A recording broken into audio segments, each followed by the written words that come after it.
Olá, meus amigos e amigas. Estamos aqui dando seguimento a mais um programa Momentos de Luz da Rádio Cruzeiro Universal.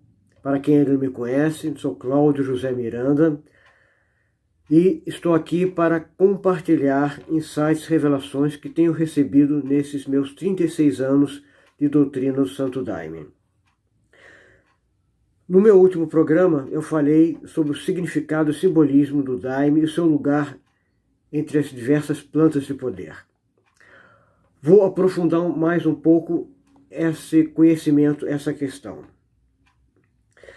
Lembrando que a natureza é o grande livro vivo de Deus, onde tudo tem a sua importância, tem o seu sentido e tem o seu significado e simbolismo geralmente oculto para nós que não aprendemos ainda a ler esse que é o livro mais sagrado de todos, que é o grande livro vivo da natureza. Dentro dessa natureza, temos as plantas. As plantas, como já falei antes, os principais tipos de plantas são as que usamos para nos alimentar, as plantas medicinais que usamos para nos curar e as plantas de poder, usadas para ampliar a nossa consciência, para produzir uma expansão da consciência, uma alteração da nossa consciência. As plantas de poder podemos dividir em 3 grandes tipos. As podemos chamar de relaxantes, cujos principais exemplos são o maracujá, as opiáceas derivadas do ópio e a cannabis também, que tem um outro sentido, também outra característica que é também visionária. As plantas estimulantes, como por exemplo o café, o guaraná e a folha de coca.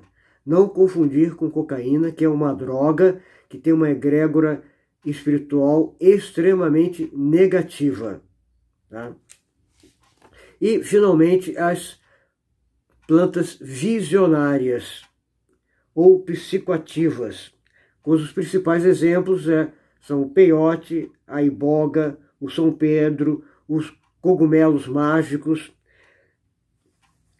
e a cannabis também, que tem esse aspecto visionário, e a ayahuasca Santo Daime.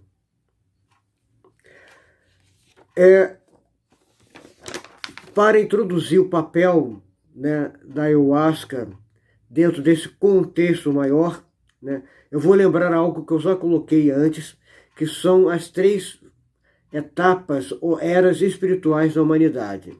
A primeira era espiritual da humanidade é que podemos chamar a era do Pai, tá? Cuja principal figura é Moisés, onde é apresentado um Deus juiz, separado e distante de nós. A segunda era a era do Filho, cujo principal personagem é Jesus, que nos trouxe Deus como um Pai amoroso, portanto mais próximo de nós. Agora estaríamos entrando na terceira era, que é a era do Espírito Santo, onde vai ser apresentado Deus dentro de nós. Essa era do Espírito Santo tem outras características também. É a era onde vai ser tornado mais claro a face feminina de Deus, a importância da natureza, vai ser apresentado um novo cristianismo, um cristianismo solar, ao mesmo tempo solar, onde o sol tem a sua importância, como já falei isso antes, onde é um cristianismo também meditativo, onde o aspecto autoconhecimento da nossa essência divina tem um papel relevante, e também um cristianismo enteogênico, onde as plantas de poder vão ser usadas para nos ajudar a expandir a consciência, entrar em comunhão com Deus e manifestar o Cristo interior que todos nós temos dentro de nós. Essa era também vai ser caracterizada pela ampliação e democratização das plantas de poder, com o objetivo de contribuir e acelerar a cura da humanidade, dessa humanidade tão doente por ter se afastado de Deus, ter se afastado da sua essência divina e ter se afastado da natureza. Então as plantas de poder vão ter um papel muito importante nessa nova era do Espírito Santo. Foi o Daime me mostrou que 3 plantas vão ter um papel muito importante nessa cura da humanidade, nesse uso da natureza, das plantas de poder para a cura da humanidade. Essas 3 plantas são as seguintes, tá? A cannabis, o cogumelo mágico, né? Somente a Amanita muscari e o cubensis, né? O cogumelo mágico, né? Existem hinos, né, que já falam da importância do cogumelo. Tem um hino do Padrinho Alfredo que fala do Congo Rei. Já antevém, né, a importância dessa planta, que vai ser cada vez mais conhecida e usada, porque ela é muito fácil de ser produzida. Ela pode ser produzida em casa por qualquer pessoa que queira. Atualmente temos um movimento no mundo todo onde está sendo compartilhado, né, essas técnicas de como criar o cogumelo mágico e como usá-lo. E, finalmente, a terceira planta é a ayahuasca, o Santo Daime. Tá?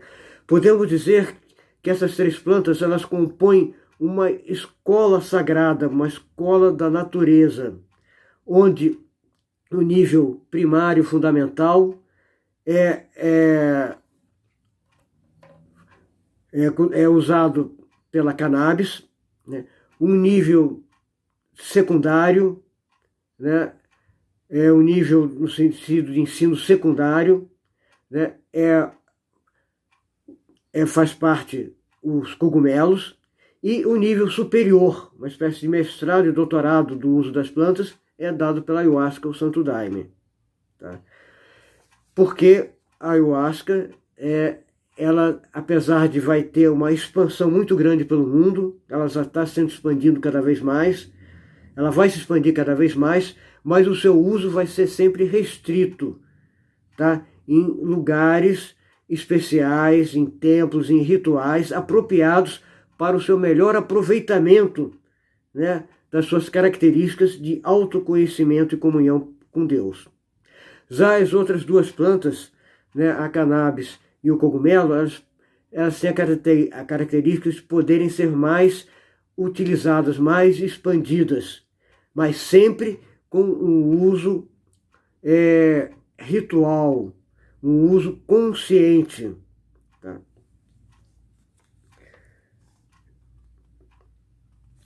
Bem, algumas palavras, né, sobre o uso da cannabis, principalmente para aqueles que gostam dessa planta. Tá? É importante lembrar que a cannabis é uma planta sagrada, igual a ayahuasca ou Santo Daime, e, portanto, ela tem que ser usada com essa consciência. Assim como nós não usamos a ayahuasca ou Santo Daime em qualquer lugar, em qualquer situação, em qualquer momento, assim também a cannabis não é para ser utilizada de qualquer forma, em qualquer lugar e de qualquer jeito.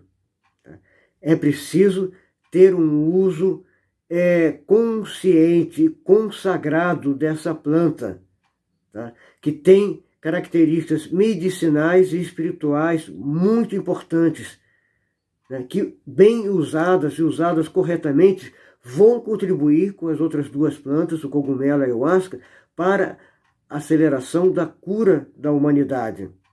Tá? Então é muito importante nós termos consciência desse uso sagrado, ritual da cannabis. Lembrando que o mau uso dessa planta, ou o abuso, né, tem consequências negativas muito graves. Entre elas, né, a preguiça, a inércia, a perda do foco, a pessoa ficar muito yin, né? Eu estou utilizando aqui a terminologia do taoísmo, yin e yang, né? Essas 2 energias que compõem todo o universo e que precisa estar equilibrada na nossa vida. Tá? A cannabis é uma planta muito yin, e ela usada de uma forma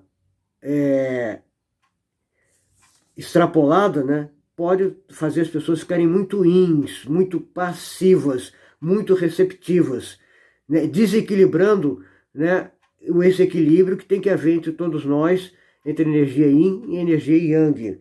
Além disso, né, o mau uso, né, dessa planta pode criar buracos na nossa aura, atraindo, né, a presença de obsessores, de encostos e de miasmas negativos, né, criando prejuízos ao nosso desenvolvimento espiritual. Tá? Portanto, né, temos que enfatizar que a cannabis deve ser usada principalmente nas suas funções medicinais e espirituais, que nos permitem entrar em comunhão com Deus, com o nosso eu superior, com Cristo, com as diversas expressões da face feminina de Deus. Tá? Essa é a função principal da cannabis.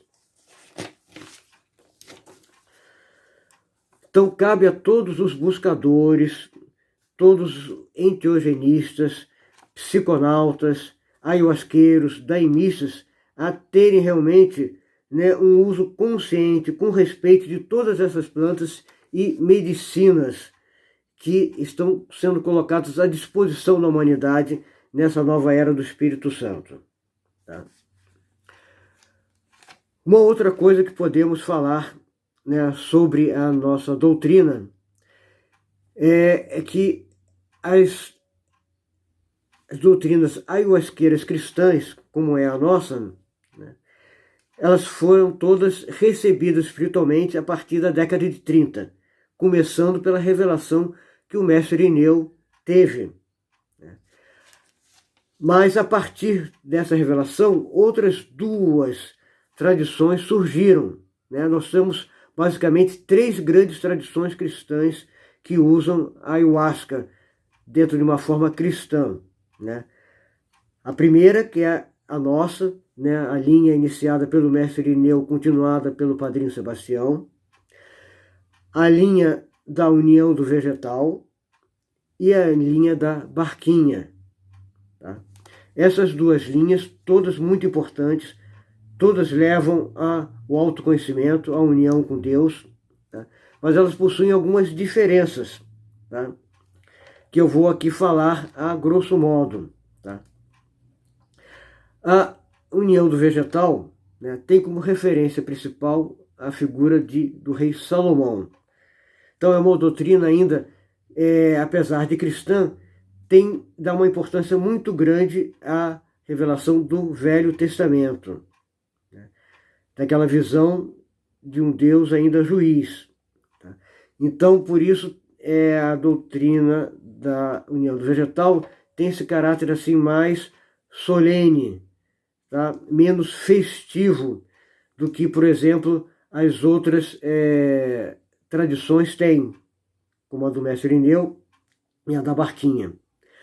A barquinha, também doutrina cristã, né? Todas elas têm uma ligação com o Velho Testamento, né?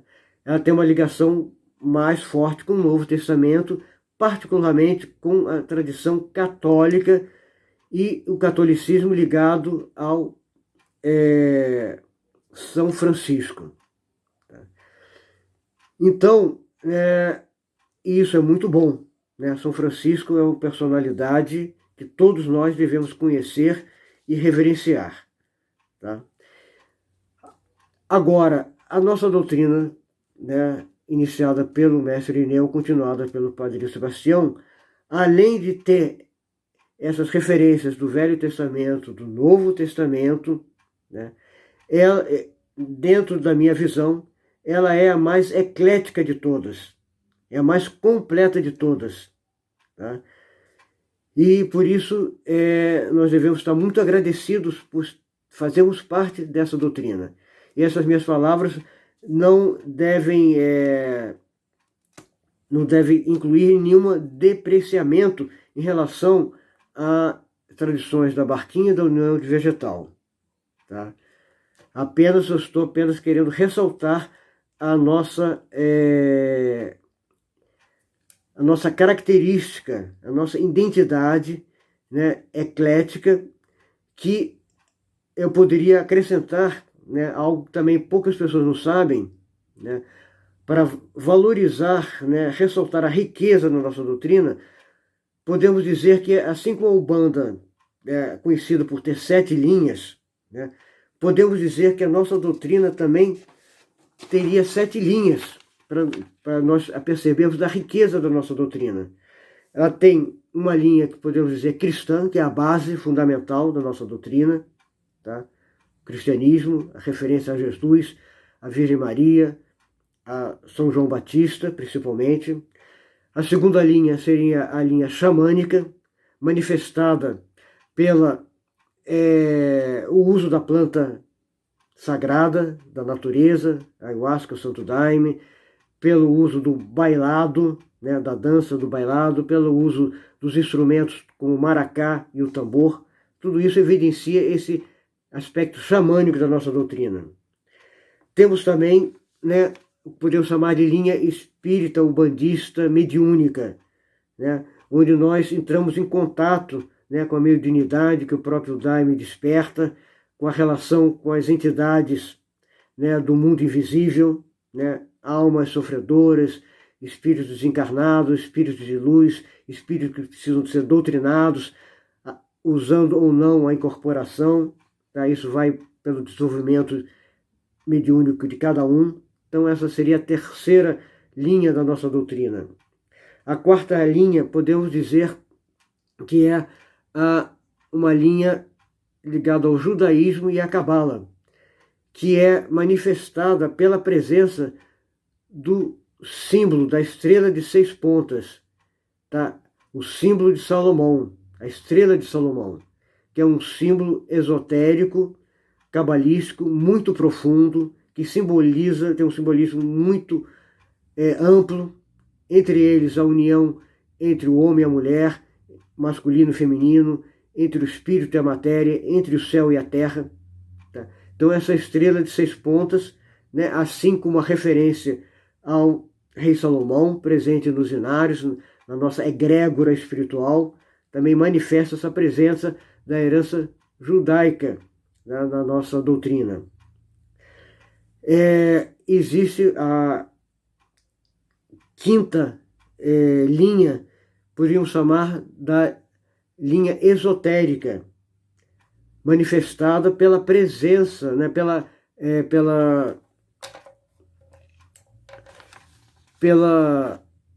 participação, tanto do mestre Irineu quanto do Padre Sebastião, no círculo esotérico da comunhão do pensamento, da qual várias orações, né, que fazemos em nossos rituais foram importadas, né, dessa importante escola esotérica brasileira, né, que influenciou várias gerações de buscadores espirituais aqui do Brasil, entre eles o mestre Irineu e o padrinho Sebastião, o padrinho Mário e várias outras pessoas do início da nossa doutrina. Tá? Sexta linha, né, da nossa doutrina, poderíamos dizer que é a linha oriental. A linha oriental se manifesta principalmente, né, pela importância da meditação, da interiorização, né, que se percebe pelos trabalhos de concentração, né, onde, através do silêncio, buscamos entrar em contato com o nosso eu mais profundo, né, ir além do nosso ego, da nossa mente, né, e entrarmos em comunhão com o nosso eu mais profundo. Tá? Então essa seria, tá, a característica da linha oriental, a sexta linha da nossa doutrina. A sétima linha eu chamaria da linha mística, que é esse encontro indizível, impronunciável, tá, de cada alma com Deus dentro de si. Essa experiência, né, que a força do daime, tá, possibilita aqueles que realmente fizeram por onde, se esforçaram, ter esse encontro com Deus que não pode ser transmitido através de nenhuma palavra, tá? Que é intransmissível, que é essa comunhão íntima e única que cada pessoa pode ter, tá, através do uso do Santo Daime. Tá?